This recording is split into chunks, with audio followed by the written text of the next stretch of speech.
Yeah, I am. He's going to come over again tonight. We're talking about Gaza, or mostly Gaza right now. It's he's been very unfairly treated. I think what they've done to him in Israel is very unfair, having to do with this trial. I think, he's a wartime prime minister, had an unbelievable outcome, and I think he's been treated very unfairly. But he's coming over later. We're going to be talking about, I would say, almost exclusively Gaza. We got to get that solved. Gaza is a tragic. It's a tragedy. It's a tragedy. And he wants to get it solved, and I want to get it solved, and I think the other side wants to get it solved. Steve, could you talk on that, please? We're in proximity talks now, and we had 4 issues, and now we're down to 1 after 2 days of proximity talks. So we are hopeful that by the end of this week, we will have an agreement that will bring us into a 60-day ceasefire. 10 live hostages will be released. 9 deceased will be released. We're meeting at the president's direction with all the hostage families to let them know. And we think that this will lead to a lasting peace in Gaza. And you're doing a good job. It's a tough one. It's a tough one. A lot of hate. This is called long-term hate. But we think we're going to have it solved pretty soon, hopefully with a real solution, a solution that's going to be holding up. And can I follow up? This is, I think, the first cabinet meeting since Elon Musk has now been a special government employee, not here anymore. He's now saying he's going to create a third political party. Are you worried about the impact that could have? No, I think it'll help us. It'll probably help. Third parties have always been good for me. I don't know about Republicans, but for me. Are you second guessing any of the cuts that Doge made? Since you No. described it as off the rails Look. the other day? We cut hundreds of billions of dollars with Doge. We could have done it differently. I would have done it differently a little bit, maybe, but it was something that we saved a lot of money. You can always second guess. I guess some of the people in this room maybe would have done it slightly differently, and some would have done it exactly the way it was done. But it was dramatic, and it was important, and we found a lot of things like billions of dollars given to people for environmental protection, where they had $100 in the account, like in Atlanta, Stacy. And then you had another one with 20 billion here, and 20 billion here, and 2 billion here, and 15 billion. And Lee, you might want to mention just a couple of those things we really got because of Doge. At the Trump EPA, the one big beautiful bill was filled with many big beautiful wins for the taxpayer. It delivered a sledgehammer to the Green New scam. Billions of dollars rescinded. So it's a big deal for the American taxpayer who sees money go through pass-throughs that are filled with self-dealing and conflicts of interest. They see unqualified recipients. They see reduced agency oversight, and they want accountability with their tax dollars, and they got it. So in the example of the Stacey Abrams connected NGO, they received $100 in 2023. They got $2 billion in 2024. They had to complete training on how to develop a budget that was put into their grant agreement. They, out of nowhere, started paying a CEO $800,000, a COO $450,000, 22 people making over 150 grand. Out of nowhere, this is tax dollars. So money go through pass-throughs, through other pass-throughs, through other pass-throughs, and we lose oversight over it. And you see that it's going to former Biden officials, it's going to former Obama officials, it's going to Democratic donors. And we're not here saying we want to take money from a left-wing NGO and give it to a right-wing NGO. We want to give it back to the taxpayer. This is about us being good stewards of American tax dollars without any apology or regret. That's why President Trump was elected last November. Because there are a whole lot of people who maybe they hadn't voted Republican in a long time. Maybe they didn't even vote for President Trump the first time around in 2016, but they're regretting that vote from 2016 and they were making it right in 2024. So the One Big Beautiful Bill gave us the tools to rescind billions of dollars more. We're seeing hundreds of thousands of dollars that'll get wasted per electric vehicle as an example of this money that was going through it. They gave $50 million to a group called Climate Justice Alliance. They say that climate justice runs through a free Palestine. The Biden EPA gave $50 million to a group that says that climate justice runs through a free Palestine. We say that if you're going to spend $1 in the name of remediating an environmental issue, then spend the dollar on remediating an environmental issue. We say that we can protect the environment and grow the economy. We want to help grow more baseload power in this country. So why is it that it took this long for this team to get assembled, to be able to fix the mess that we inherited? But gosh, we love showing up at our jobs every single day, first thing in the morning, because all day long we get things done for the American taxpayer. And Congress did its part last week by passing one big beautiful bill to deliver this accountability and to cut off the Green New scam. So maybe it's a bad day for Stacey Abrams. Maybe it's a bad day for all those well-connected Democrats getting paid off. But you know what? God bless America. Because at the end of the day, President Trump is here, J.D. Vance is here, and the greatest cabinet ever assembled to deliver that much needed and highly demanded accountability. Well said. That was a very good answer.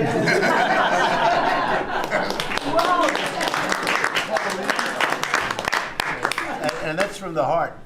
That's from the heart. Mr. President, the Ukrainians have asked the International Court to go after Russia for using toxic chemicals in the fight.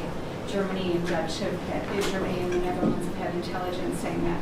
What does U.S. intelligence believe, and what do you believe about the use of chemical weapons? And would you agree that that's a case for court?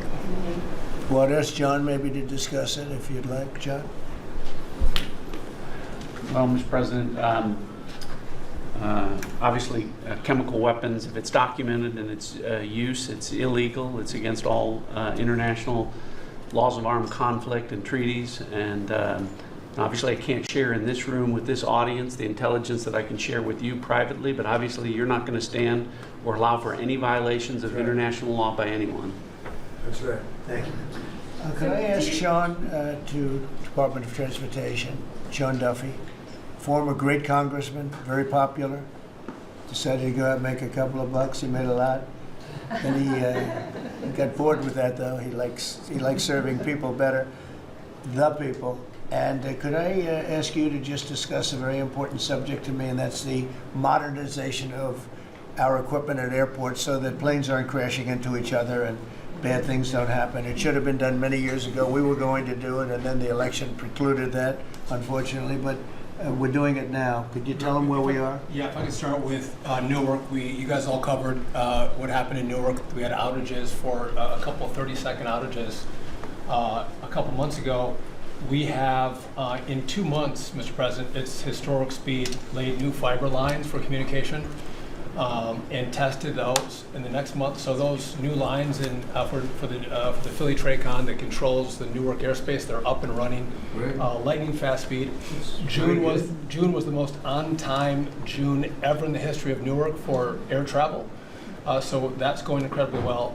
By the way, we shouldn't have dealt with this because Joe Biden and Pete Buttigieg had moved the center from New York to Philadelphia. They didn't test the lines. They didn't do the work, which is what brought us all these problems. But in the big beautiful bill, we got $12.5 billion. This is a historic investment in air traffic control. And so what the money is going to allow us to do is move from copper to fiber all over the country. So new copper lines. We think we can do that in a year and a half to 2 years. We have radar that dates back to the 1950s, some of it from the 60s and 70s. We get brand new radar across the country as well. We have some infrastructure money to build TRACONs and centers, the en route centers that control the traffic across the country. So this is a massive new start to rebuild air traffic control. And again, this is dilapidated. Americans think that their government takes care of them and makes the investments that are necessary to make the country work. And for 30, 40 years, the investments weren't made. And so under your leadership and direction, we are making those investments. And per your direction, right now we are interviewing what we could call a general contractor or an integrator. One company to manage. It's a massive project. The FAA is not qualified to manage this kind of a project. So we are now going through the process of finding who that one company will be to manage the whole project. We'll interview those companies together and make that selection. So we'll write one big beautiful check to one beautiful company that'll be responsible for this whole build. But if I just make one last point, this is not enough money. We're going to need more. But this is a massive new start. The biggest investment. We'll need some more money on top of it. But a great start from the big, beautiful. It's a starter. The starter. It was very important to us. And just to cover that, you know, there have been accidents, and my pilots, I would often hear them say, "Oh, good," and they would use a different system, a different country to land in New York. They'd use the radar and other things from a different country. I said, "What's that?" He says, "Oh, our system is so bad," and I knew that. We were all set to start, and Boot at Edge came in, and what they did was so crazy, because they hooked it copper into fiber, into steel, into all. They had all different systems. They had hundreds and hundreds of contractors, different contractors for different airports. They spent billions of dollars, and they made the system worse, because you can't hook copper into fiber. It doesn't work that way. You just can't do it. It's not doable, but they tried to do it. Didn't work out too well. And in the end, it was just a complete disaster. We want to have one great company. Now, Raytheon's going to bid, IBM's going to bid. We have 5 or 6 bidders that really are good and do this stuff. And we want one, I tell, because I know about overruns, I look at the railroad out in California, headed up by one of the worst governors in our country, who I used to get along with, actually, but he's just, you know, when you lose 25,000 houses, and you would have had your cities burned down. If we didn't step in, Los Angeles would have been burned to the ground. But you look at that, and I said, I really know how to build, and you got to have one guy, one contractor, one great one, whether it's IBM or Raytheon is good, but you have 4 or 5 that are really, really great, and they're all bidding against each other. But you don't want to have one doing the wire, and one doing the digging, and one doing the demolition, and then they're all saying, they all blame each other because they're saying they were late, and therefore you have to pay me millions of dollars more money. I know the system so well, and we're going to have a great company do the whole thing. We're going to get a fantastic price. Maybe we'll get them. They're very big and very strong, and maybe we'll get them to make a contribution toward getting it done at the right price.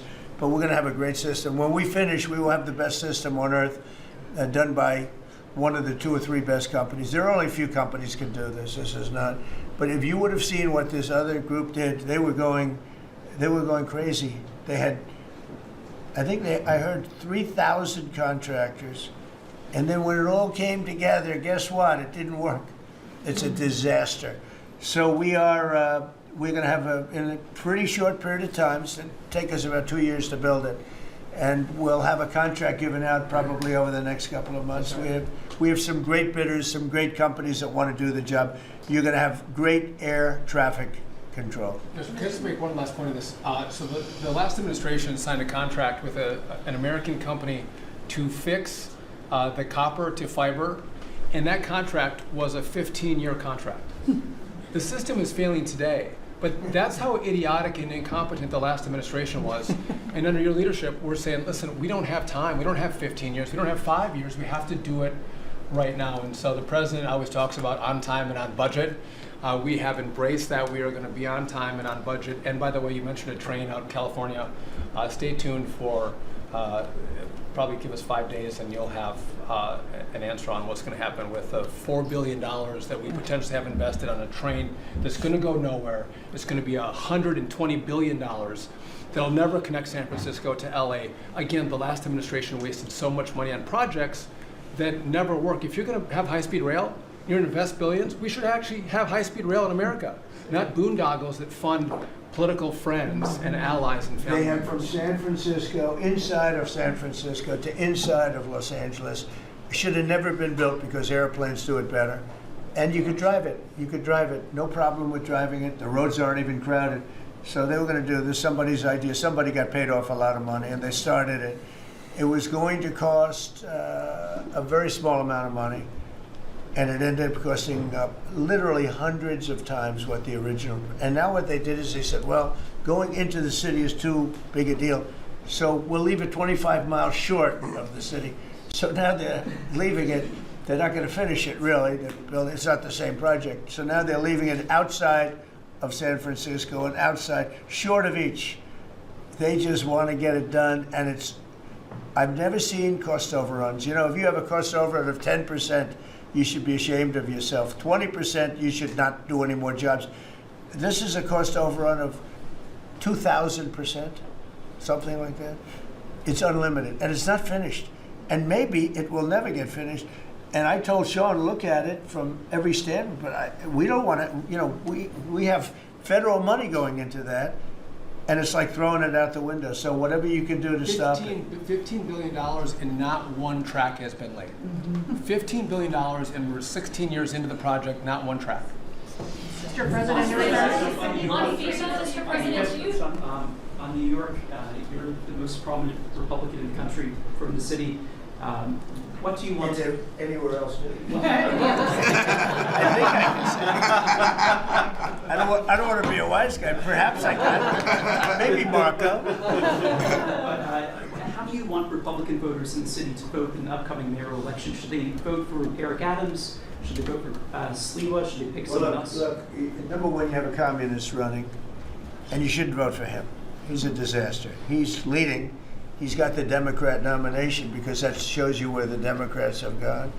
He actually wants to take over the grocery stores of John Catsimatidis, who's a great guy, a rich guy, grocer, does a good job, wants to take over. He actually called me the other day. He's concerned his stores are going to be taken from him, and they won't be run like John runs them. Believe me, he runs a good operation. But he actually said he wants to run his own grocery stores. No, this is a man who's not very capable, in my opinion, other than he's got a good line of bullshit, and he's convinced them to go with him. Now, as you know, Cuomo, who does have capability, is running, but he got knocked out, and now they're running as, you have Eric Adams, the current mayor, you have Cuomo, and you have Curtis Sliwa, and Curtis runs every 4 years. He seems to be a fixture on the running scale. But you know, it's I'm not getting involved. But I can tell you this: I used to say we will not ever be a socialist country, right? Well, I'll say it again: we're not going to have. If a communist gets elected to run New York, it can never be the same. But we have tremendous power at the White House to run places when we have to. We could run D.C. I mean, we're looking at D.C. We don't want crime in D.C. We want the city to run well. Susie Wiles is working very closely with the mayor, and they're doing all right. I mean, in the sense that we would run it so good, it would be run so proper. We'd get the best person to run it. The crime would be down to a minimal, would be much less. And you know, we're thinking about doing it. To be honest with you, we want a capital that's run flawlessly, and it wouldn't be hard for us to do it. And we've had a good relationship with the mayor, and we're testing it to see if it works. But New York City will run properly. We're going to bring New York back. I love New York. You know, I loved New York for a long time. Then we had a bunch of crooked people in there. You have an attorney general who's a total stone cold crook. New York State, Letitia James, a total crook. All they do is want to go after political opponents. They do what's ever expeditious for them. She's the one that took out Cuomo because she wanted to run for governor, and then she ended up getting 1% of the vote. She polled at 1%. She dropped out, went back to attorney general. You have a lot of crooked things going on in New York. We're going to straighten out New York. Maybe we're going to have to straighten it out from Washington. But when I see a communist who has actually gotten a Democrat, pretty much gotten the Democrat nomination, they also went to that new form of voting, which is a beauty. You go in there in third place, you come out in first. That's that form of voting that they have gone to. You know what I'm talking about. It's not too good. We're going to do something for New York. I can't tell you what yet, but we're going to make New York great again. Also, we're going to make it great again with the country. What we've done in this country in the last 6 months, nobody has ever seen it. And I told the story, the King of Saudi Arabia, I was over there. They gave us $5.1 trillion between Saudi Arabia and UAE, Qatar. 3 stops, $5.1 trillion coming into our country as an investment, biggest investment ever made. And it's all going to good stuff. I mean, all real big, good stuff. Energy projects, big things. But they all 3 told me essentially the same thing. We thought your country was dead, and now you've got the hottest country in the world. We're right now riding the hottest country. We all, and you can all be proud of it. We're in the hottest country. This is the hottest country in the world. There's nobody close. Made hotter by some great pilots and great machines that nobody else has. Those great, big, beautiful machines, they rode those machines right into the toughest territory, and nobody knew what the hell happened. And then they hit their targets perfectly, and it was complete and total obliteration. And that's why that war ended, Steve. They told me that's why the war ended. The war ended when they saw that, it was over. And we're very proud of it. But we have the hottest country in the world right now, from a country that was close to dead. And if I didn't win, if you would have had the other person win, we all know who she is, whether it was she or Biden. They're the same. He may have been more competent than her, and that's hard to believe, right? But if you had that ideology in, I don't believe you would have had a country anymore. I think you would have had a country that was broken up. But we had a dead country. Now we have the hottest country in the world, and everybody knows it, and everybody said it. Mr. Vice President, do you have anything to say? Well, thank you, Mr. President. I just want to say that I'm very proud of the whole team.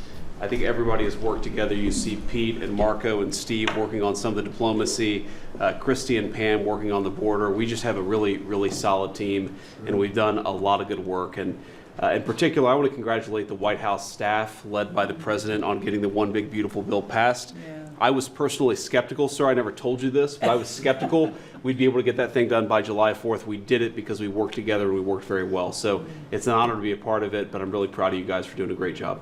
The beautiful thing about it, it had something for everyone. That's right. Most people said it had to be broken into 7 bills. It's so big. The problem was that some of those 7 have nothing for anyone, but they had to be done for the country. You know, sometimes you have to do things for the country that aren't necessarily popular. We had a couple of them, and that wouldn't have worked. So the One Big Beautiful Bill, many people said it could never be approved. Too big, too everything. There's too much.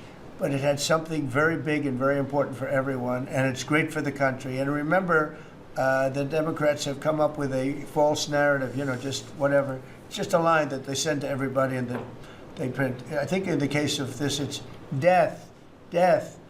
Everyone's going to die. I heard that. Everyone's going to, just the opposite. Everyone's going to live. What we're doing is saving our country and making it much bigger, better, and stronger than it ever was. I'd like to ask, Marco's been doing such a great job. Do you have anything to say? Well, it's just going through a list here, Mr. President, and I think the Vice President's pointed out to the great team you have, and all these achievements that have happened domestically. But you think about it, under your leadership, we prevented and ended a war between India and Pakistan. NATO's now at 5% for the first time ever, the highest numbers ever.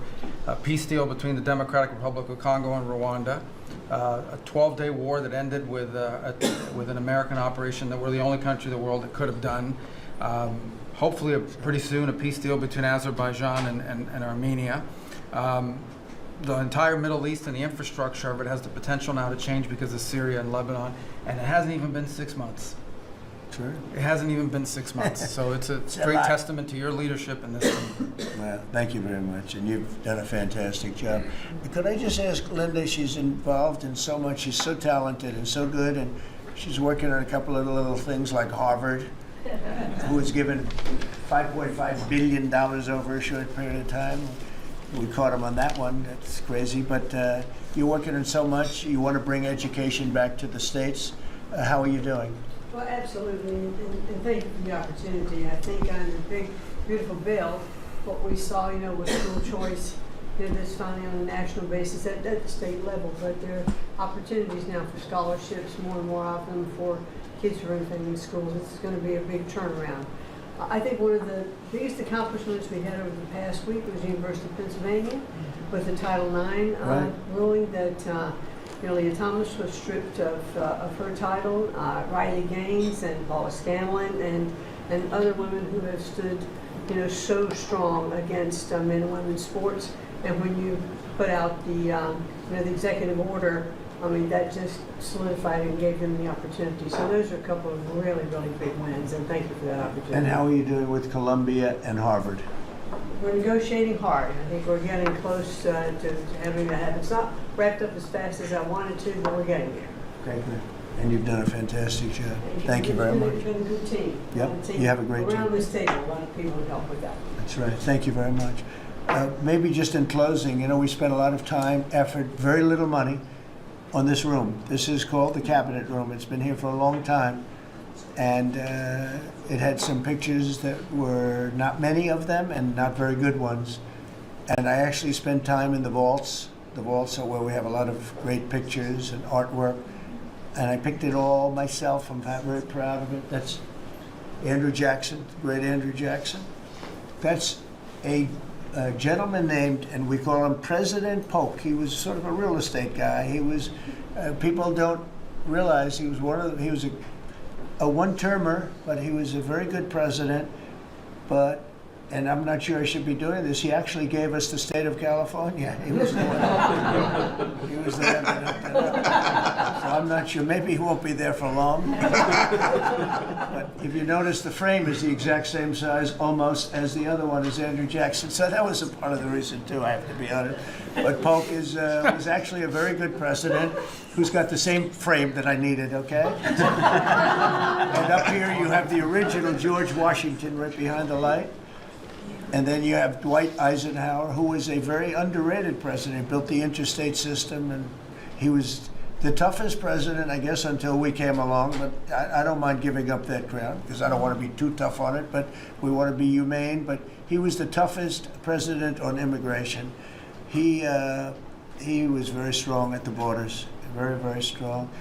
And sometimes you can be too strong. He was strong on the borders, and during a certain period of time, they were so strong that almost every farmer in California went bankrupt. And we have to remember that. We have to work together. We have to remember that. But he was a very good president, and a very good general, and a very good president. And I thought he deserved a position somewhere on this floor. And then you have, this is very exciting to me, he was not a Republican, to put it mildly, but he was, you know, he was a four-termer. He was Franklin Delano Roosevelt. And if you notice, there were a lot of ramps outside. We have ramp, people say it's an unusual place for a ramp. It was because of him. He was wheelchair-bound, but he was an amazing man. It's an amazing portrait, and we used to have him in the room, a different portrait, and it was a terrible portrait. It was almost like it was done by a child. And I used to say, you know, I can't believe that he would have approved of that portrait of himself. And I was in the vaults and looking at things. I said, what's that? And we have some great curators here. We have 6 curators at the White House. They have 2 for paintings, they have them for furniture, they have them for different things.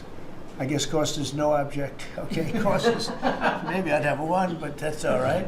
But we have 6, and they're very talented, though. And he said, that's a picture of FDR. I said, really? Let me see it. They took off the wrappings, very well preserved. And I said, that's the picture they've been looking for years. That was the picture of Franklin Delano Roosevelt. And I said, oh, wow. And likewise, that fit, see frame-wise, it just doesn't work. It doesn't work if you have, I want to be nice, but it doesn't work if you have a big frame, a little frame, and but it's like perfection. I'm a perfectionist. The mirror was down in the vaults also. I said, where is this from? And it's a very old, very storied mirror, beautiful. We put that up. And then over there is Honest Abe Lincoln. And that picture was in his bedroom. And we thought that this would be a very important place, because this is where wars are ended. I'm not going to say wars are declared. I'm going to say wars are ended, okay? We'll be positive. And that's the picture of Abe Lincoln from his bedroom, sat in the bedroom for many, many years. That was his favorite picture of himself.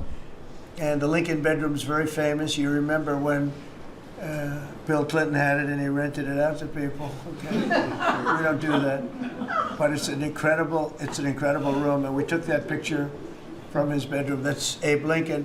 And then over here you have John Adams, and it's they were the first occupants of the White House, 1800.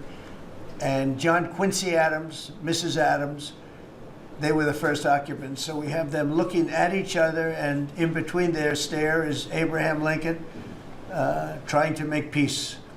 And that picture was in a room that I have that was not important, like the cabinet. I gave it up. I said, I have to give it up because that's one of the greatest pictures in the White House. The White House is tremendous art. And the Oval Office, when we're there, we'll go over that. That's really been something. Then we got the drapes, so we got the whole thing. We got new drapes. We got new, wasn't a big expense, very, very small. And we took some of the Chinaware and silverware and trophyware, they call it, from the vaults, and we had it cleaned up. Hadn't been shined up in 100 years. Some of this has sat in the vaults for over 100 years. Amazing. Over 100 years. Many of the pictures that were put up in the Oval Office, as an example, those two as an example. So he was president. They moved in 1800, and he won the election, I believe, in November of 1800. John Quincy Adams. And we thought that would be, he was considered to be a good president, and he was the first occupant of the White House, so it sort of made sense. And I love the frame of those pictures. Look at those frames, you know? I'm a frame person. Sometimes I like frames more than I like the pictures. And we have the flags of the Marines, and Space Force now has its own flag. I'm very proud of Space Force, but the Army, Navy, Air Force, Marines, Space Force, the whole thing. And Coast Guard is right there. We never forget the Coast Guard. They do a great job. So we have the flags throughout the office. And it's really become quite a beautiful place. I don't want to tell this, Marco pointed it out. I was going to leave the clock. So as president, you have the power. If I go into the State Department or Department of Commerce or Treasury, if I see anything that I like, I'm allowed to take it. Do you believe this? So I'm in Marco's, I see this gorgeous clock, grandfather clock, and there it is. I said, Marco. He didn't know about it. I had to read him the rule and regulations. I said, Marco, I love this clock. Look at it. It's beautiful. He said, what clock? I said, the clock that's in the other room is incredible, and nobody gets to see it there. Marco, I tried to talk him into it first, and it sort of worked, and then I had to use a little more. I said, I'd love to take that clock out and put it in the cabinet room. He said, no, are you serious? I said, Marco, I have the right to do it, Marco. And he said, all right, what the hell? So that's his contribution to the cabinet room. But it's, by the way, it's an incredible clock. And, you know, it's an important room. So you may see it again. Maybe we'll move it back sometime. Anyway, so that's pretty much it. But it really is great. Here we put out, you know, these lamps have been very important, actually. Whether people love them or not, but if you see pictures like Pearl Harbor and Tora Tora Tora, you see movies about the White House and where wars are being discussed, oftentimes they'll show those lamps or something like those lamps, something that looks like them, probably not the reals, because I don't think they were allowed to. This is a very important room. This is a sacred room, and I don't think they made movies from here. You never know what they do. But they were missing medallions. See the medallions on top? They had a chain going into the ceiling. And I said, you can't do that. You have to have a medallion. They said, what's a medallion? I said, I'll show you. And we got some beautiful medallions. And you see them. They were put up there. Makes the lamps look better. So we did these changes. And, you know, when you think of it, the cost was almost nothing. We also painted the room a nice color, beige color. And it's been really something. The only question is, will I gold leaf the corners? You could maybe tell me, my cabinet could take a vote. You see the top line moldings, and the only question is, do you gold leaf it? Because you can't paint it. If you paint it, it won't look good, because they've never found a paint that looks like gold. You see that in the Oval Office. They've tried for years and years. Somebody could become very wealthy, but they've never found a paint that looks like gold. So painting it is easy, but it won't look right. And the question is whether or not we should gold leaf it. Linda, do you have an opinion? I gold leaf it. You like it the way? No, I gold leaf it. You'd gold leaf it? Yeah. Who would gold leaf it? Could I raise you? How about, would you gold leaf it? I was going to ask about McKinley, one of your favorite presidents. Well, McKinley was a great president who never got credit. In fact, they changed the name of Mount McKinley, and I changed it back, because he should have been, the people of Ohio he was the governor of Ohio. The people of Ohio were very happy when I did that. I heard they were very insulted. They took the name of Mount McKinley off. That was done by Obama a little while ago, and I had to change it back. I changed it back. He actually was a great president. He was a president. He was the tariff, the most, I guess, since me. I think I'm going to outdo him, but he was a tariff president. He believed that other countries should pay for the privilege of coming into our country and taking our jobs and taking our treasure. That's the way he explained it. They took our jobs and they took our treasure, and for that they should pay. And he made them pay, and he built a tremendous fortune. In fact, in 1887, they had the Great Tariff Committee was set up in 1887 because our country had so much money, we didn't know what to do with it. And they set up a committee of, as they called them, elites, a term that we have to change because I think a lot of the people that are elites aren't elite. I think the people that aren't elite are elite, so we're going to have to maybe switch that around somehow. But they had a committee that was set up to spend the money because it was such a large amount of money. At that time, it was nobody had seen anything like it. And it all came in from tariffs. And people didn't pay tax. There was no income tax system. I told you that came back in 1913. That came back and lived well for a while, and then you had the Great Depression. And then later they tried to bring back tariffs, but the whole thing was, this was after the Depression. It was one of the great misconceptions is people like to say, oh, but it was during the, but no. The country had a Great Depression, and then after the Depression, long after it started, they brought back tariffs to see if they could save it, but it took them really 25 years. When you say about 25 years to get out of the Great Depression, a lot of people don't understand that. But I thought it would be interesting for you to get a little view of this room. This is a very important room, very powerful room, great room. And we've done similar, but even beyond this, in the Oval Office. We brought back pictures of some of the great presidents. Many of them were in the vaults for over 100 years. Originals all, beautiful, beautiful things. And rather than sitting in a vault downstairs for 128 years, I thought we should display that. And we did that, I think, in a really good way. We've gotten very high marks. But it's interesting. People walk into that room and they look around the room. They don't even want to talk to me. They could look at it for hours. It's funny when people come into the Oval Office. It's such an incredible. It's a sacred place. When people come into the Oval from the biggest people in the world, presidents, prime ministers, kings, queens, in one case at least, queens, and the biggest business people in the world. They walk into that office and.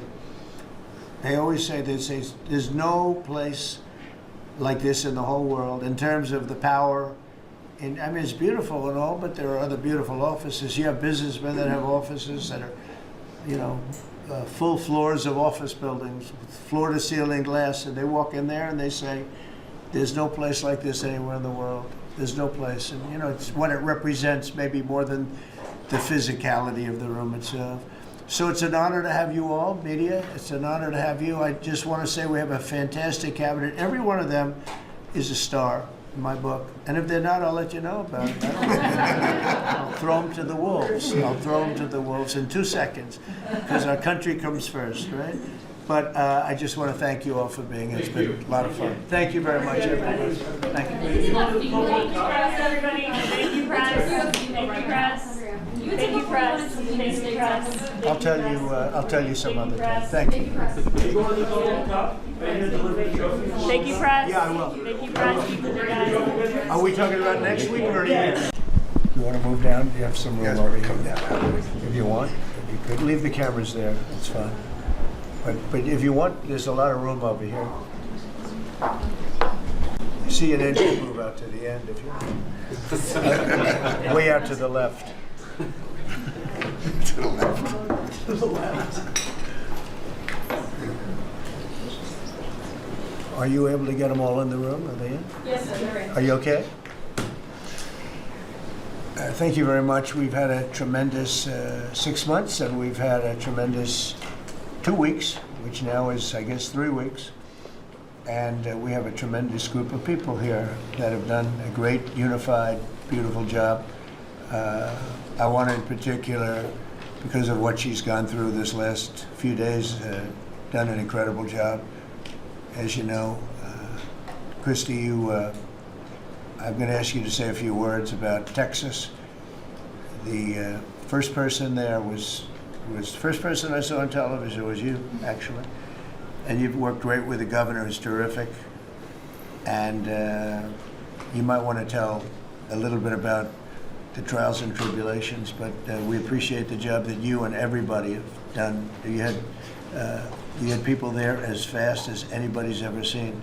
So I really appreciate it. We all do. And maybe you could say a few words. Sure. Well, thank you, Mr. President. I want to thank you for your leadership. Texas is strong, and the people of Texas are incredibly strong. They've gone through something that is absolutely horrific, and it is heartbreaking to watch these families suffer the way that they are. As soon as this flash flooding event happened, you know, the governor has activated his emergency responders. Nim Kidd is his emergency management director, who is incredible, and has immediately worked with the local first responders to get help to individuals and get them evacuated, put requests in to me.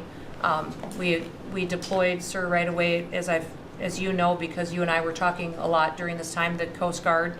We also had some assets out of Customs and Border Protection. Our board TAC teams went in and helped with rescues and clearing debris so that we could get roads open and people get the help that they need. I think when I got there the most, sir, that day, as soon as I arrived on site, was getting a briefing from all the emergency responders, was just how unified they were in focusing on the fact that we're there to save lives. They were there to rescue people, find people who were still alive, and to reunify them with their family members. We as a federal government don't manage these disasters. The state does. We come in and support them, and that's exactly what we did here in this situation. FEMA went to an enhanced level immediately, but as soon as you signed the major disaster declaration, we were able to get them resources and dollars right away, just like you envisioned, through state block grants to help them with cleanup. And we're still there in presence, and FEMA's been deployed, and we're cutting through the paperwork of the old FEMA, streamlining it much like your vision of how FEMA should operate, and it's been a much better response to help these families get through this terrible situation. We still are looking for people. We're still looking for a lot of little girls and other family members that were camping along that river, and they will continue until they find every single person, and we will continue to help them and assist in that. I was surprised when I got there at the camp that day, right after this happened, the parents that were there, the parents that were looking for their children and picking up their daughter's stuffed animals out of the mud and finding their daughter's shoe that might be laying in the cabin, and just hugging and comforting people matters a lot. I'm extremely grateful for God's hand in that whole situation, because hundreds and hundreds and hundreds of people were saved. And this is a time for all of us in this country to remember that we were created to serve each other. God created us to take care of each other. And that when we do that, we are happier, we are more fulfilled, and we can walk alongside people on their worst day and help them get through it and come out the other side, knowing that we can continue to live a life that God has purposed for us. So they're grateful for you. Several times the day after the flooding, you and Melania were on the phone with me, and I want to thank you for that. That meant the world. I was able to tell many of those folks that I had been visiting with you, and that you had said, whatever they need, Christy, let's deploy it and get it down there and be helpful. And on Sunday, when the families were waiting at a church to identify their children's bodies, Franklin Graham and I called in and prayed with the families and read some scripture with them, and he was incredible in making himself available to that as well. We'll be back down there in a couple of days and continue to do all we can, but this is an unprecedented event. It really is. There's been tragedies like this around the country, but everyone is unique in different situations, and the response the federal government had supporting the state through this, I'm proud of the people that stepped up and immediately came. The Coast Guard, when they came in, they had a difficult time even getting the aircraft in and landed. They had to try several times in the weather to get it in and deploy. And I think we've heard about, our one Coast Guard member that was responsible for saving over 165 people, but that entire crew did incredible work. And all the first responders there did incredible work. And I know people are getting tired now, but they're getting reinforcements and volunteers are showing up. And I just want to commend the governor and his team for being the leaders. And they're so thankful that you're letting them make the decisions and manage the response like it should be. And then us supporting them with the resources of the federal government. We've already deployed dollars to the state, much like the block grants that you've talked about. Right. So they're grateful for that, sir. There's never been a wave like this outside of the breaking of a dam. Because this was almost a wave that ended up being 30 feet high, more actually. Now with the dam you can understand it, but this approached almost with that speed. When you see a dam break, it's not a pretty sight. It wipes out everything, and this is the kind of thing that built up so fast. And it's happened 2 or 3 times before over the years, but not to this extent. But tell them when you met the father who was picking up the daughter's clothing. And I had walked through so the sad. cabin where all the little girls died, and I had kind of fallen apart in there, but I walked out of the cabin, and a gentleman was standing there, and he said, that man over there needs a hug. And so I walked over to him, and I hugged him, and I said, do you work here? And he said, no, my little girl was in that cabin. And he said, and I just found her best friend about an hour and a half ago. She had passed away.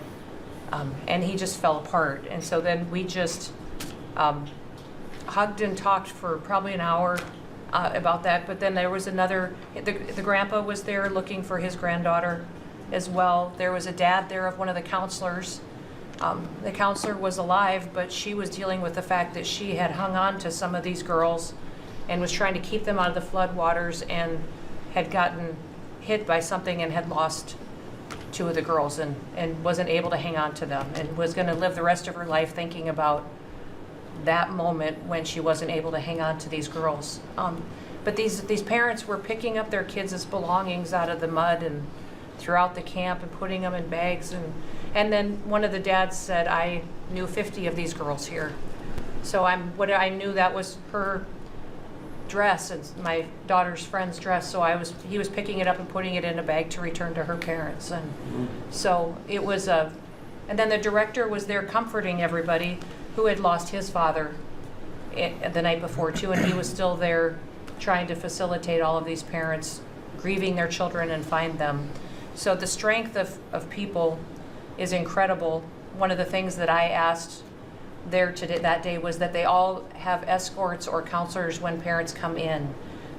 So from that point, that when they came into the camp, that they have somebody with them when they're going and looking for their children's belongings or looking for their children. And so very emotional, but also just so tragic.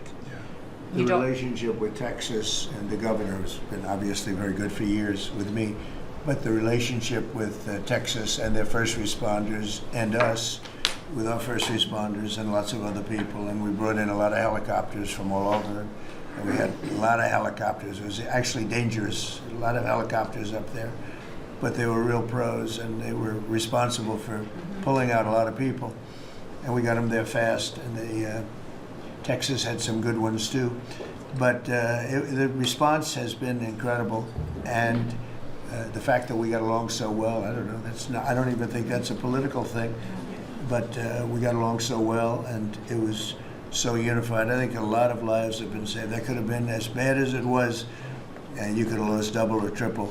This thing was just really horrible. Well, congratulations on a great job, and I appreciate it. I know you're going down. I'll be going down on Friday with First Lady. We'll be taking a trip, and we don't want to get in anyone's way because that's what happens. The president goes, and everyone's around focused on. I don't want anyone to focus on us, but it's possible they could have somebody saved still. There's a lot of areas. It's a big area. And, it's probably unlikely at this point, but there could be, they're thinking there could be the possibility, but what a tragic situation. A good job, and we'll see you on Friday, and we'll finish out the day here. I think you've been reading a lot about, it's a terrible topic when you talk about financial after this, but we have a big country and we've been doing very well. The tariffs, as you know, are starting to come in at record levels. Tremendous amounts of money are coming in to our country. We never did that before. We're not used to it. We only have tariffs going out. We only adhered to the rules of other nations who charge us tremendous tariffs because we were led by stupid people or people without any business sense. And I'd like to ask Scott, you could maybe talk a little bit about how well we're doing with regard to the money coming in. And the big money will start coming in on August 1st. I think it was made clear today by the letters that were sent out yesterday and today. Go ahead, please. Yes, sir. We will have taken in about $100 billion in tariff income thus far this year, and that's with the tariff, the major tariff not having started till the second quarter. So we could expect that could be well over $300 billion by the end of the year. We don't agree with CBO scoring, but for those who do, the CBO scored tariff income over the next 10 years at $2.8 trillion, which we think is probably low. And, sir, under your leadership, we're witnessing. And they gave us no credit during this last little, the great, big, beautiful bill. I always use the word great. I add that to it because it really is what it is. It's never been anything like it, actually.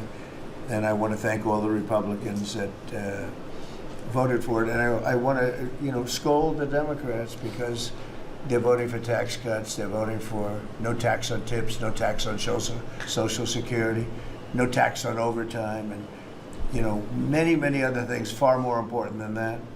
Great health care. And frankly, every Democrat should lose their election because it was purely political to vote. They were told not to vote for it. So think of it. We got 218 to 2. And then with the Senate, we had 50 to 3. Democrats didn't vote at all. Not one positive vote with all of the good things in there. Economic development money, tremendous border money. Now you're loaded up on the border. And I don't think we're going to need so much of it because we had zero come in last month, so I'm not sure how much of it we want to spend. You may think about that. You may actually think about saving a lot of money because the wall's been largely built and it obviously worked, but you may want to think about that. But so I think it's incredible when I watch the Democrats and they have standard lines like they had Russia, Russia, Russia. They had the laptop from hell. It all came from Russia. They make things up and they go with it and they feed it to you people in many cases. And they said, here's our line. And I hear the new line is death. Oh, it's death. Everyone's going to die. There's nothing to do with death. In fact, we're saving our country. Death is from allowing 25 million people into our country, of which 3 or 4 are stone cold, hard criminals. 11,888 are murderers, many of them committing more than one murder. That's death, and the Democrats did that. Joe Biden did that by allowing people to come in here just totally unchecked, unvetted, open borders, open borders. The whole world was dumped into our country from prisons, from gangs, from mental institutions. We have many people walking the streets, walking in areas that we don't know anything about that came out of insane asylums. They released their the insane asylum population into our country, and it's amazing the job that you and Tom Homan are doing, by the way, on that. But we have to get them out, and we have no choice. We have to get them out, and we are getting them out. And so, Pete, you want to tell them about our great military and how well we did with respect to the bombers and the B-2? We had the pilots here 2 days ago, and they were incredible people. Go ahead. Yes, sir. Truly a historic mission and demonstrated the skill and courage of the United States military. From those B-2 pilots and families that we had a chance to meet, sir, to the fighter pilots, to the refuelers, to the maintainers, to the air defenders who defended the base. What was demonstrated on the world stage was American military might and capability. And it wasn't just Fordo and Esfahan and Natanz that took notice in Iran. It was the rest of the world, that we have a decisive commander-in-chief willing to use these capabilities, which are the best in the world. As the president pointed out, no one else could have done what America did there on that night, and everyone took notice of that. With the One Big Beautiful Bill, sir, we've got $150 billion additional to invest in Golden Dome and all the other weapon systems and stockpiles and shipbuilding priorities of yours. Another month, another historic recruiting bump. It's not just the Army and the Marine Corps anymore, it's the Navy, the Air Force, and the Space Force, all historically ahead of where they've ever been. So historic spirit inside the military. We had a chance to be at NATO, Marco and I, and see how the world responds to us saying it's time for you to shoulder the burden and take the lead for your continent. It only happens with President Trump leading. And we're proud to be a part of what's going on at the border, sir, with now a fourth national defense area where we're helping get to that number 0 and securing the border. But that mission, Operation Midnight Hammer, re-established deterrence. It reversed what happened in Afghanistan. You saw the debacle of what Biden allowed to happen in Afghanistan and what that did to our image. President Trump said, with Operation Midnight Hammer, we're reestablishing American leadership and deterrence, and we're proud to be a part of it, sir. And our so-called enemies were watching. They watched every minute of it. They watched. There was very few people that weren't watching, actually, but they watched every minute. It was a perfect military performance, the likes of which we haven't seen in a long time. I mean, if you compare that to the same country, the hostages from years ago, Jimmy Carter, it was unfortunate for Jimmy Carter. He was a nice man, but with the helicopters going down, the sandstorms, the prisoners, they get captured, then the election and the prisoners and Reagan and all the problems. It was nothing but problems. And that was a failure. And ours was not only the pilots. I mean, those machines flew for 37 straight hours. They didn't stop. They went skedaddle. You know the word skedaddle? It means skedaddle. They dropped the bombs and somebody said, skedaddle. Let's get the hell out of here. And every bomb hit its mark and hit it incredibly. And as you know, the Atomic Energy Commission said it's gone. That place is gone. We had a lot of fake reporting, mostly from CNN, where the scammer writer, a writer for CNN, who should be fired, by the way, she was involved with the 51 fake intelligence agents, if you remember that. She did that story, created a story out of it. She created a story out of the laptop from hell, saying it came from Russia, but it actually came from Hunter Biden's bedroom, or worse. Just a scammer, and she's still at CNN, which is pretty amazing. But we'll ask you a question about her. But they came up with this concept that maybe the attack wasn't that good. Maybe it, and I saw it happen right after the attack. I saw this person on CNN. I actually watch. I like to watch the enemy. You learn from the enemy. And I watch because you have to know where they're coming from. And I watched her say, Anderson, you know, I'm hearing stories that maybe they didn't hit their target. Maybe it wasn't that good a hit. And you know, hearing stories. The next day it was a little more, and the next day a little more. After 3-4 days, she was saying, you know, I don't know. I don't think it was that. Except by that time, everybody knew it was hit perfectly. The evidence is in the planes. The evidence the pilots are the best evidence. But they actually came out of their plane because they were here the other day, and they said, it was so sad. We did such a good job. We flew into very dangerous airspace. I'll never forget, we were in the Situation Room, and they said they have entered Iranian airspace, and everyone took a deep breath because they had more missiles pointed at them, but the equipment is so good, it's stealth, way up in the air, and it was stealth, and they went right through that, and they sort of, by the time they found out they were there, they were already gone. That was the word skedaddle, get the hell out of here. But they were right in the most dangerous airspace in the world, and they took those big, beautiful, very fast, they're unbelievable planes. I mean, they become really beautiful works of art. You know, I always thought they sort of were cool, but now they look better than just cool, don't they, huh? But they dropped the loads, and literally they would hit, if you look at this table, from here to there, they had a half a refrigerator door is the way to best explain it. Take a refrigerator door, average size, cut it in half. That was their target. They hit every single one. Then we had 30 missiles, Tomahawk, shot from submarines 300 miles away. Every one of them hit their target. It was a perfect mission. Then they came back, almost 37 hours. Every plane worked perfectly. The mechanics were here too. I said, you got to get the mechanics here. We didn't have any problems. If you remember, they had a lot of problems with the helicopters, but they did fly through a dust storm, which they shouldn't have done. Sometimes you say, let's go back and try it on a nicer day. Dust and sand don't work well with helicopters if you know much about helicopters, but that was a horrible embarrassment to us. Then we had Afghanistan, which I think was the most embarrassing moment in the history of our country, and we would have gotten out. I was the one that got them down. I would have kept Bagram, the big air base, which right now is controlled by China, one among the most powerful runways in the world, thick with concrete and steel. Anything could land, and right now they were 1 hour away from where China makes its nuclear weapons. I was keeping it. Outside of that, we were leaving, and I would have been out faster than them, but we would have gotten out with strength and dignity. Instead, that was the most botched up mess I've ever seen. They left all that equipment behind, and every year they have a parade running down some third-rate street with the equipment. You know, it's supposed to be Fifth Avenue. It doesn't work. But with all that equipment that they left, they should have taken every ounce of it. I was taking every ounce. I said every screw, every bolt, every nail you take out of there. And Millie said, I remember one time, sir, we're better off leaving the equipment. Why? Well, it's cheaper. I said, cheaper? You mean it's cheaper to leave a $150 million airplane rather than flying it into Pakistan or India or someplace, or just flying it straight home? It's cheap. Yes, sir. That's when I knew he was an idiot. Didn't take long to figure that one out. But they left all that equipment, but they left their dignity behind. It was the most embarrassing moment, in my opinion, in the history of our country. Not that we got out, we should have not been there, but that we got out the way we got out, with great embarrassment and death. You had 13, gotten to know their families very well, but you had hundreds of people killed that nobody talks about. Yet the other side, many people were killed.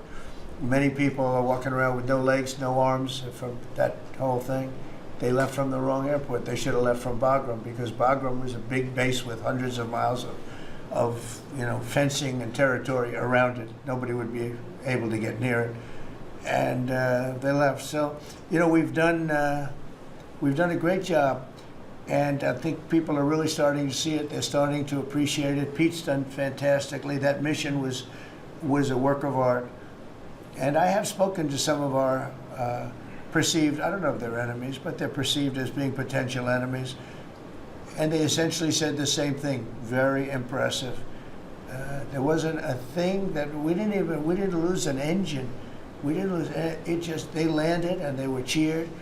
But the sad thing was they were cheered, and one of the pilots said, we were a little concerned because when we got out, we were told that on television they were reporting that we may have missed our targets. Sir, we hit every target. That's what I do for a living. We hit every target. In fact, when the bombs hit, a yellow haze came over the horizon that I've never seen before. It just lit up the whole horizon, brighter than the sun. It was like looking into the sun. He goes, we hit our target, because you know what that was exploding. And but they were a little downbeat because they listened to that fake CNN reporting and the fake New York Times. They worked together to try and say that it wasn't perfect. They couldn't say what they missed. All they could say is, maybe it wasn't perfect. And you ought to fire that reporter immediately. You should fire her. Real fake. And so I just want to congratulate those pilots. And a lot of people don't like bringing things like that up. I do. I always like confronting, because otherwise the public doesn't know that you're a bunch of crooked people. But they know, they've learned, and the media has to straighten out their act. The media's down to 17% approval. You got to do a little better than that. It's important for the country that you do better. I think they ought to make a lot of changes. I think changes are going to be made to the media, but it's hard to have a really successful country if you have a corrupt media, and we really have a corrupt media. And nobody really knows why. I mean, why would you want to have open borders and criminals pouring into our country? Why would you want to have men playing in women's sports, transgender for everyone? You'll have to figure that out.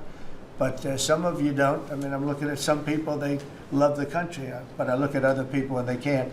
but we were really proud of our military. It was, and the people that maybe don't like us or want to play games with us, because I think that had you not had the situation in Afghanistan, I don't think Putin would have gone in. I think when Putin looked at how stupid and incompetent that operation was, he said, wow, this might be a chance. And we're dealing with him now too. We're not happy with Putin. I'm not happy with Putin. I can tell you that much right now, because he's killing a lot of people. And a lot of them are his soldiers and their soldiers, mostly. And it's now up to 7,000 a week. And I'm not happy with Putin. Okay, any questions? Yes. Yes, sir. You just said that you're not happy with Vladimir Putin. Is there anything that you plan to do to act on that feeling of Well, I unhappiness? wouldn't be telling you. Don't we want to have a little surprise? You know, one of the things we did with the attack is that, and you asked that question, I didn't mean to be rude, but I'm in a rude because I'm looking at some of these crooked people up here, so I'm rude. But your question was asked very nicely. But one of the things we did is we went over every fact. We wanted to get every fact straight. We wanted to have the distance straight, the number of pilots straight. Everything had to be correct, because we want to be, this was a very important mission. If we failed on this mission, it was beyond the war that, you know, obviously we had with Iran and Israel, and a lot of hatred, a lot of years and years of hatred, centuries of hatred. People have never seen anything like it. So we wanted to be correct with all our facts. So, you know, what I was doing is just asking, it would be great if the media would be correct with their facts. That's all we ask for. So, hey, go ahead. So finish it up. Oh, yes. Just sort of turning back to Russia, if there's anything that you would signal about your displeasure with them. Well, look, I'm very unhappy with them. There's no reason for this.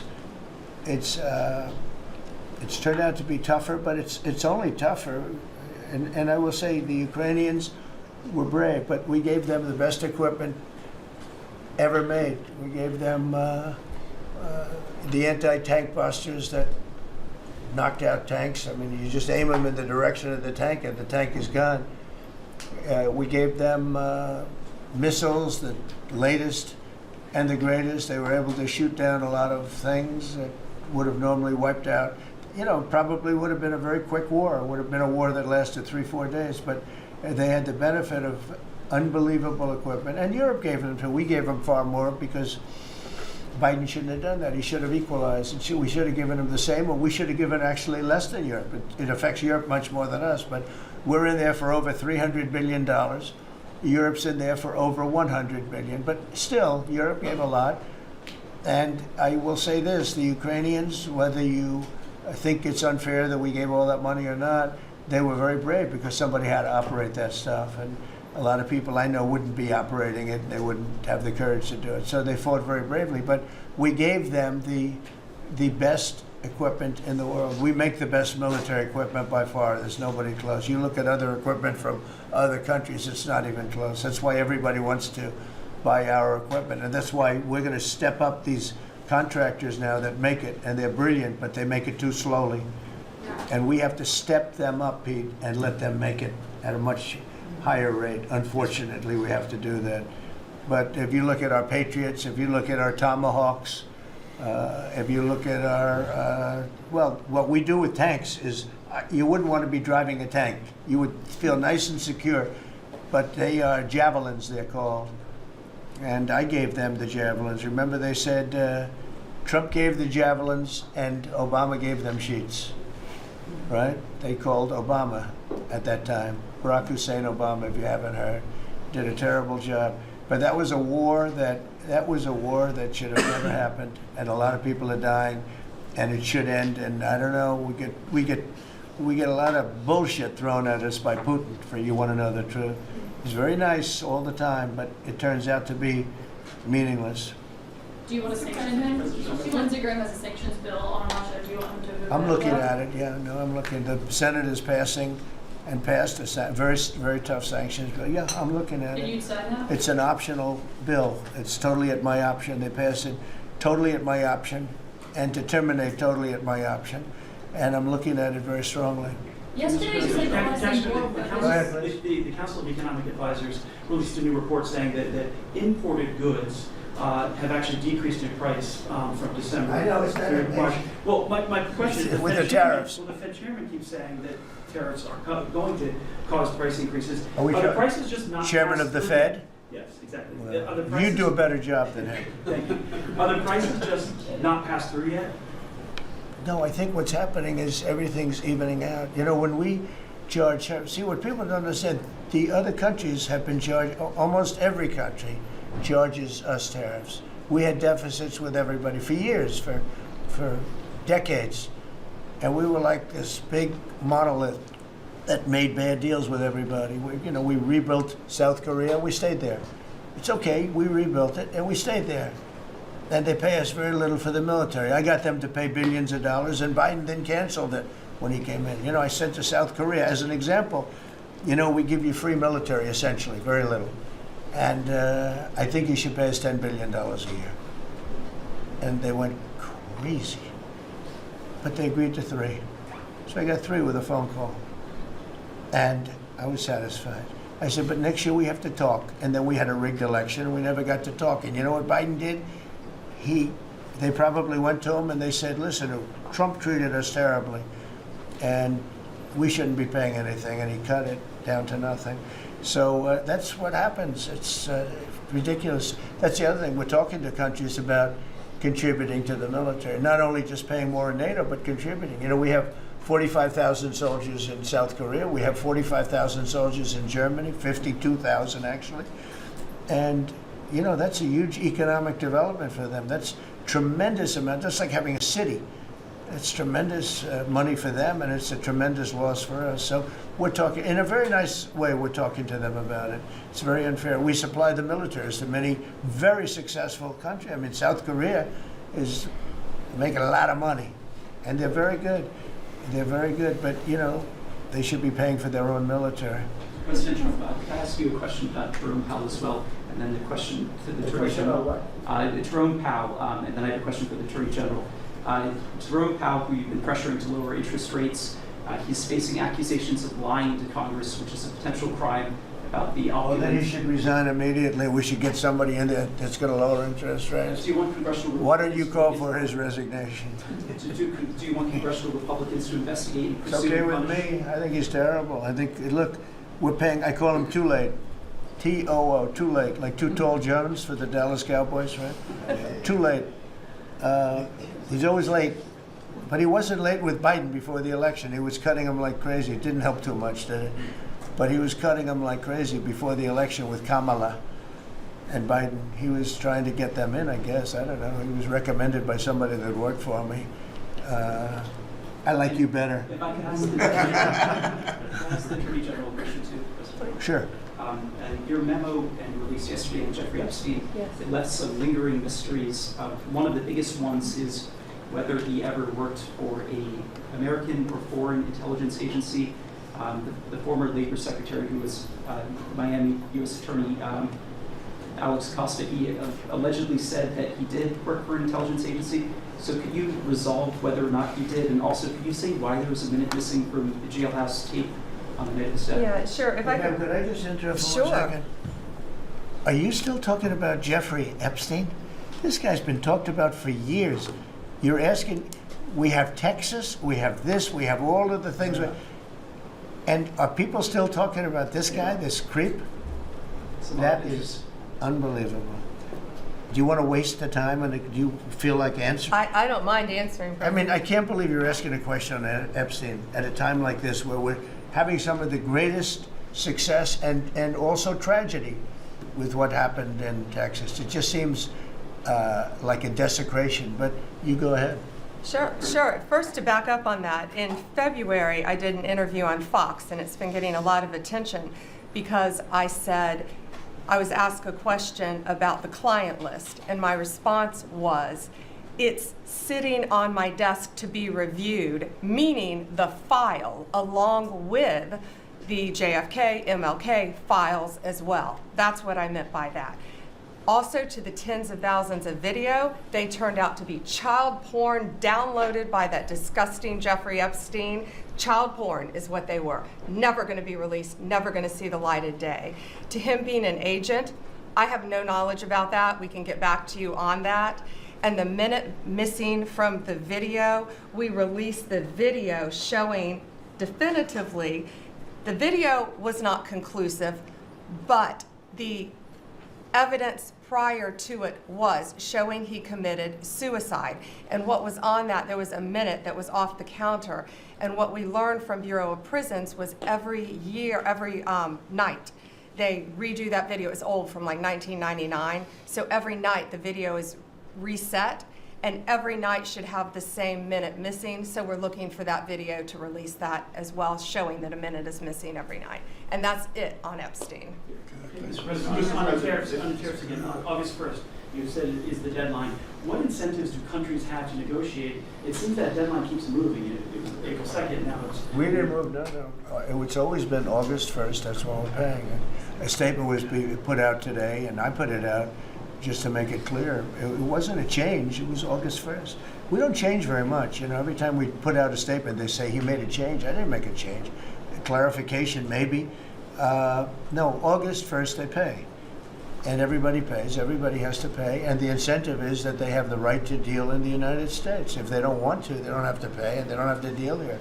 But if they want to buy and make a lot of money and sell in the United States, they have to do that. You know, if you go back and look at some of the good presidents, our country was the wealthiest, proportionately the wealthiest, from 1870 to 1913.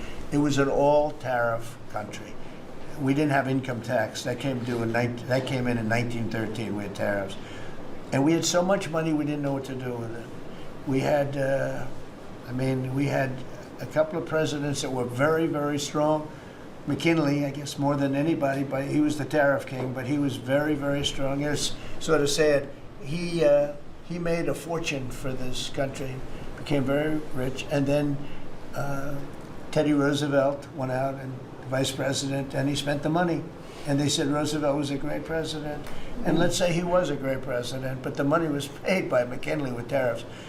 Tariffs are charged by other countries at levels that are ridiculous. And you know, I call those other countries, and every one of them is willing to give us everything now, by the way, just so you know. Sir, we'll charge you no tariffs, nothing. We'll give you everything. We'll give you access to our markets. We'll give you everything. Is that a correct statement, Scott? Yes, sir. Howard, would you say that's a correct statement? Exactly correct. It's like they just don't, because they're very spoiled, because for years they ripped us off and we didn't have a president that understood it, or Secretary of Treasury or Secretary of a lot of different secretaries are involved, but certainly Commerce Secretary was, you know, not doing their job. I don't know about Kelly, she's small business. We'll keep it that way, okay? Her small business is bigger than almost all big businesses when you add it all up. But no, they are very respectful of our country. But the incentive is that they have the right to do business with us. Without that, they don't have the right to do business. And that would be okay, too. And when the next flurry of deals, Yeah, go ahead. in the next 24 hours, will we hear a flurry of deals? Yeah, we have a lot of them going out. But the deals are mostly my deal to them. We're picking a number that's low. We don't want to hurt them, and fair. We're picking a number that's lower than, in most cases, lower than what they charged us. But it's amazing when you've paid all this money for years and they get one president that's a little bit different and a little tougher on this subject, and they're willing to drop everything they've been charging us for years and years. I mean, we have countries going, we will have you don't have to pay any tariff to come in and do business. They're giving us total access to their countries. They gave us no access to the country. They say, well, you cannot go into our country. Okay, good. Now it's, we will give you total access and you don't have to pay any tariffs. But please don't charge us tariffs. And we don't like that deal. So the letters I send out are, we have made some deals. We can make a lot more deals. It's just too time consuming. It just makes it more complicated. And we can do things over the years too. You know, we're not hard line, but it's about time the United States of America started collecting money from countries that were ripping us off and laughing behind our back at how stupid we were. Okay? Thank you. Mr. President, Yellow, in the yellow?